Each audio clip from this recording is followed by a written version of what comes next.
any grease that hits it would stay. It's going to become a fire hazard the next time you light it up. So I usually just throw a little piece of foil over that burner that's off and just let it catch grease. And I'll run the meat over to that side when I don't need it to burn, but my chamber's nice and hot.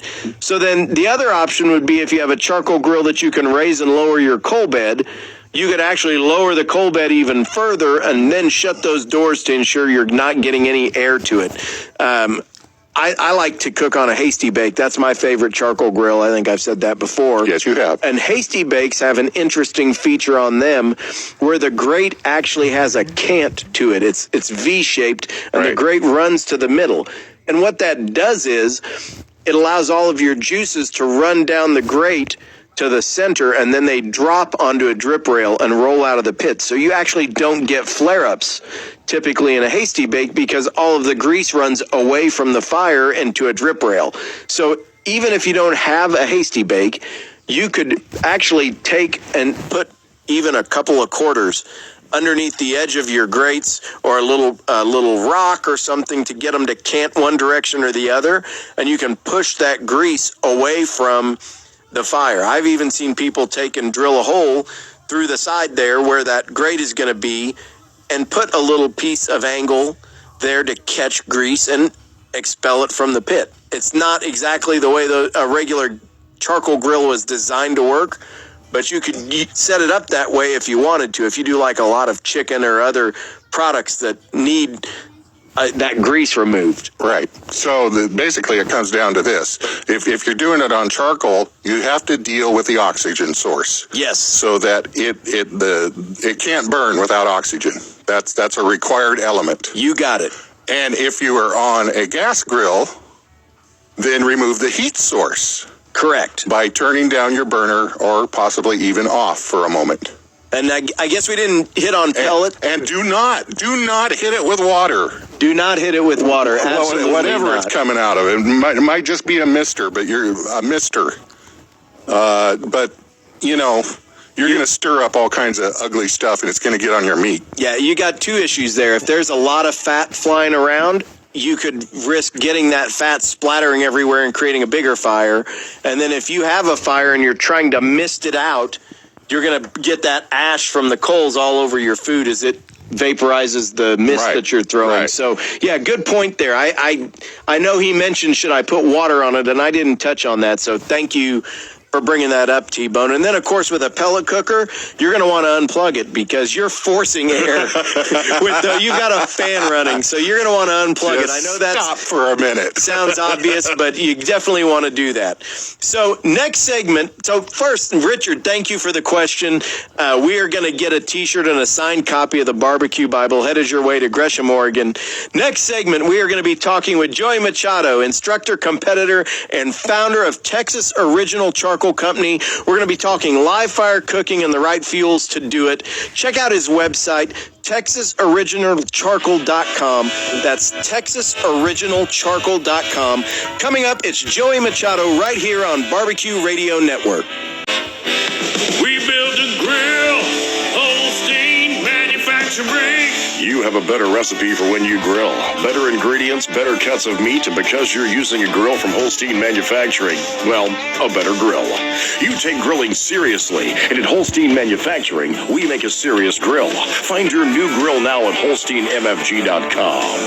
We built a grill, Holstein Manufacturing. Holstein Manufacturing, we build the grill. Remember the time you almost volunteered to work in a soup kitchen? Or when you almost visited the Veterans Hospital? Or when you almost brought dinner to your neighbor with AIDS? Remember all the times you almost helped, almost gave? Well, it's only human, this almost giving. But the truth is, it's the same as not giving at all. Don't almost give, give. Visit our website at don'talmostgive.org. A message from the Ad Council. Hi, I'm Danica Patrick. Watching my nieces grow, play, and learn is amazing, but not every child gets to be carefree. 1 in 6 kids in the U.S. are hungry. This breaks my heart, and it's something that Feeding America is working to change. Each year, the Feeding America network of food banks rescues billions of pounds of good food that would have gone to waste and gives it to families in need. To help, visit feedingamerica.org. Brought to you by Feeding America and the Ad Council. To protect his home and family from disaster, Steve used courage, wisdom, and his camera phone. That should do it. Way to go, Steve! By simply taking digital pictures of his family's important documents, Steve can always have them stored safely online, no matter when disaster strikes. Learn other simple ways to protect your home and family before a natural disaster at ready.gov. That's ready.gov. A message from FEMA and the Ad Council. Here at My Country, we bring you a better brand of country. If you're a fan of Eric Church, Carrie Underwood, or Miranda Lambert, we have what you're looking for. If you're a fan of red dirt artists like Aaron Watson, Bree Bagwell, and Cody Johnson, we play that too. You may like big hits from Alan Jackson, George Strait, Reba McEntire. We also play those artists. You can listen live on your radio, stream us online, or listen on our free mobile app. It's available in your app store. This is My Country, a better brand of country. Are you in the market for a new compact utility tractor, but worried about the cost?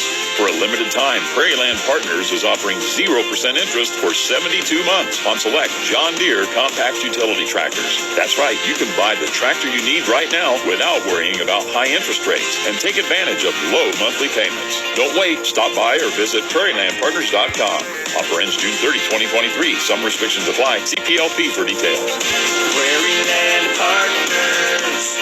Here's a look at your forecast. A mix of clouds and sun this afternoon, with daytime highs approaching 77. Southeasterly winds 5 to 10 miles per hour. 52 tonight, partly cloudy. High temperatures reach up to 79 tomorrow. Sunshine mixed with clouds at times. Upper 70s Tuesday with a chance for scattered thunderstorms. Turning warmer Wednesday with highs in the low 80s. Chance for storms continues.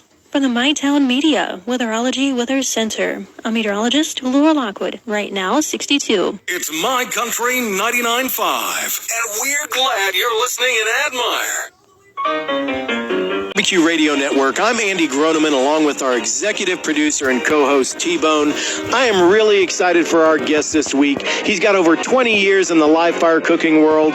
You'll find him traveling and teaching cooking and collaborating with some of the best pitmasters and grillers in the U.S.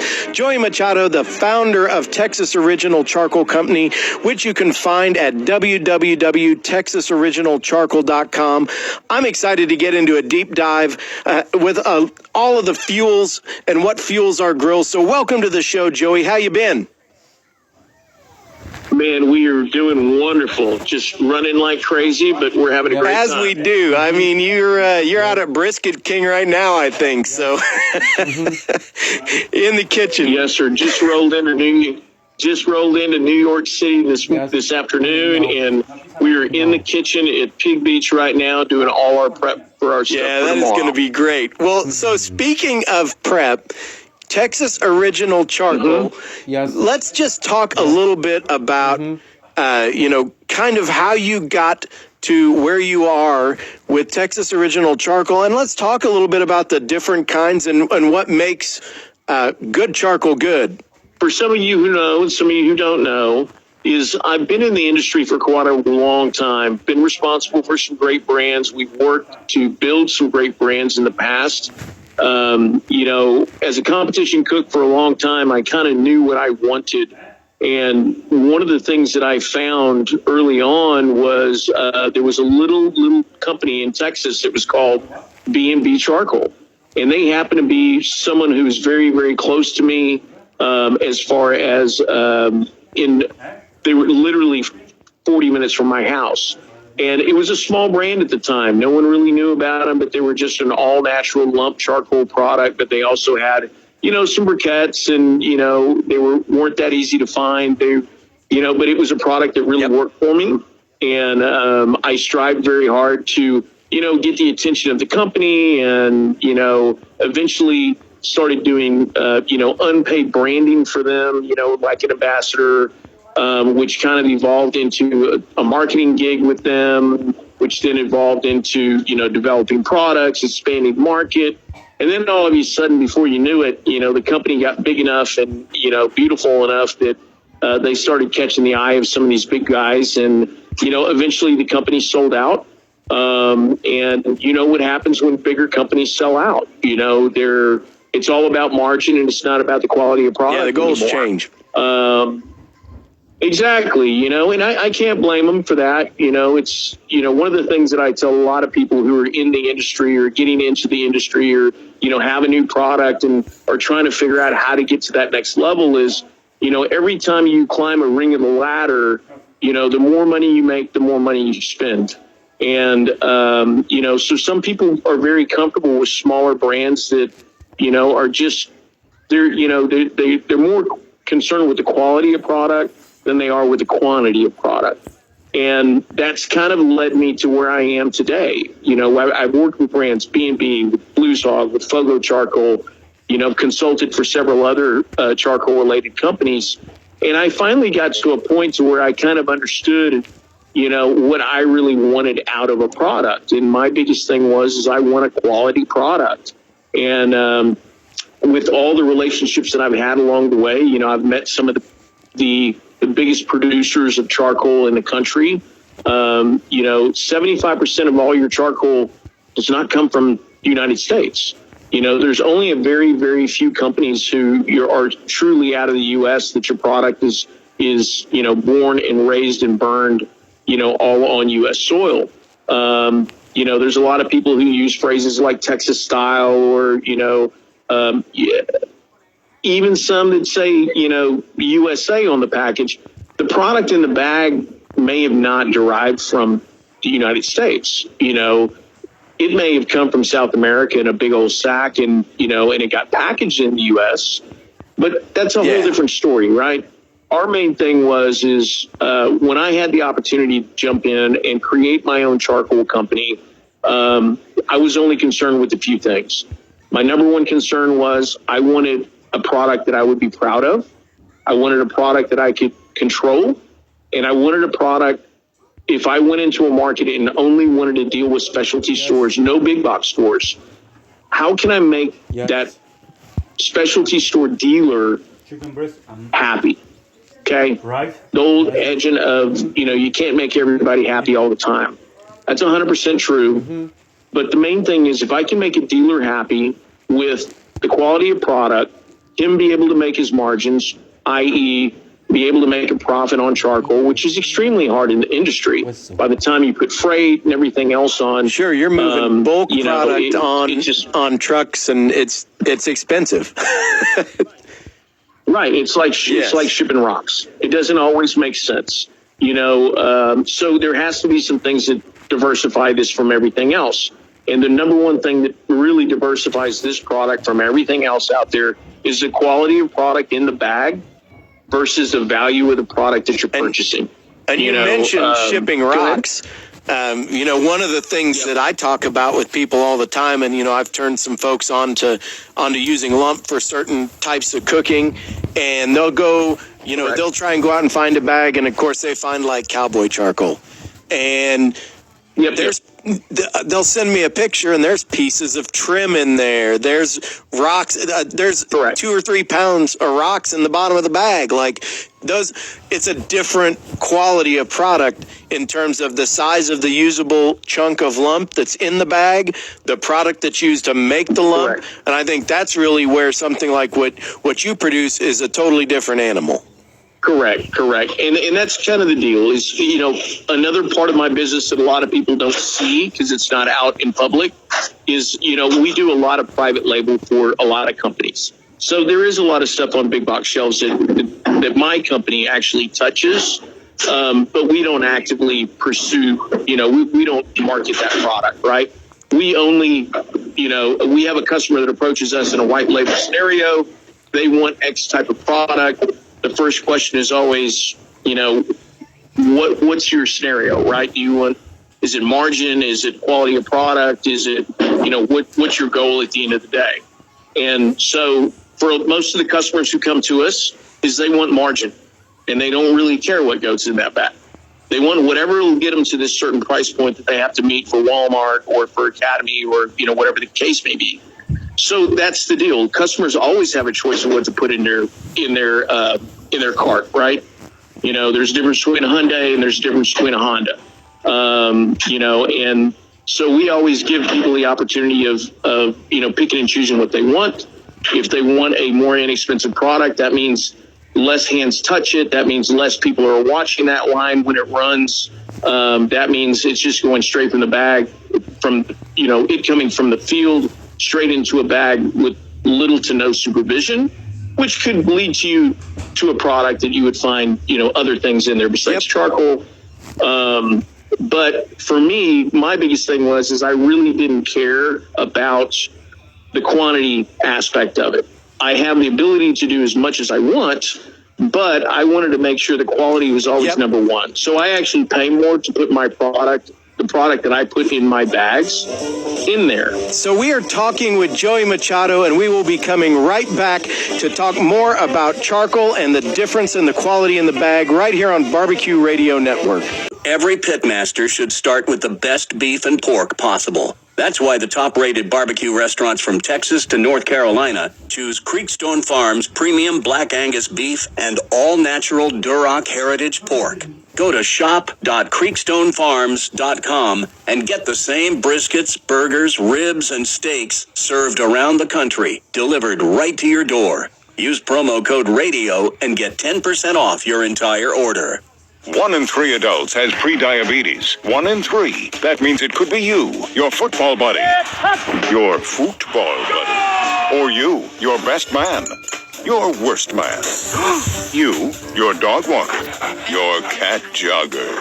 While 1 in 3 adults has pre-diabetes, with early diagnosis, pre-diabetes can be reversed. Take the risk test at doihaveprediabetes.org. Brought to you by the Ad Council and its pre-diabetes awareness partners. The only place to get the best in red dirt. My Country 99.5. Did you know that 85% of Google searches never make it to page 2? That means if your website does not appear on page 1, you're reaching less than a quarter of your desired audience. MyTown Media's experts have over 10 years of experience in advertising on all major search platforms like Google, Bing, Amazon, and YouTube. And we want to help you. MyTown Media guarantees first page ad placement on searches related directly to your products and services. Ready to increase your reach? Contact your local sales rep or visit mytown-media.com. John Deere compact utility tractors are great for landscaping, maintaining your property, and other outdoor projects. And with a pallet fork attachment, those tasks are easier and more efficient. Right now at Prairie Land Partners, receive a free pallet fork with the purchase of a new 1 through 5 series compact utility tractor. Lift and move bags of feed, seed, hay, large rocks, and more with the ease of a John Deere compact utility tractor. Stop by or visit prairielandpartners.com. Prairie Land Partners. Attention job seekers, are you ready to enjoy a stable work environment that offers great pay and excellent benefits with job growth potential? Cargill in Emporia, Kansas is hiring full-time industrial electromechanic technician that has a background in industrial experience. Enjoy competitive pay and an extensive benefit package that includes tuition reimbursement, 401k, and much more. Working at Cargill is an opportunity to thrive. Visit careers.cargill.com and apply today. Again, that's careers.cargill.com. Cargill is an equal opportunity employer, including disability and veterans. Radio Network with my co-host and executive producer extraordinaire, T-Bone, and I'm Andy Groneman. We are back talking with Joey Machado. He is a competitive cook, instructor, product guru. He's the founder of Texas Original Charcoal Company. Welcome back, Joey. Hey, thank you guys for having me. So we were talking about the quality of charcoal that goes into the bag and what to look for.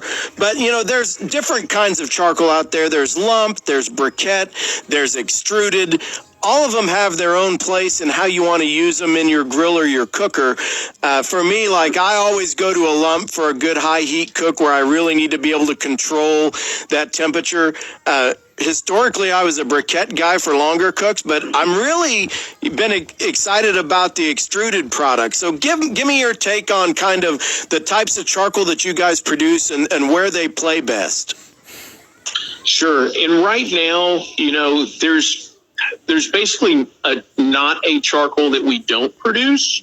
We just don't have it in the line yet. So on the private label side, we pretty much produce everything that you can imagine. So I have a secondary line, which is targeted towards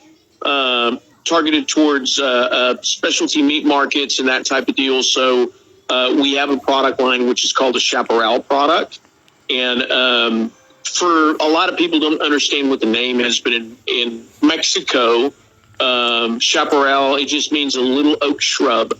And there's a lot of people who call their ranches the Chaparral and, all this type of stuff. And one of my partners that I had at the time he was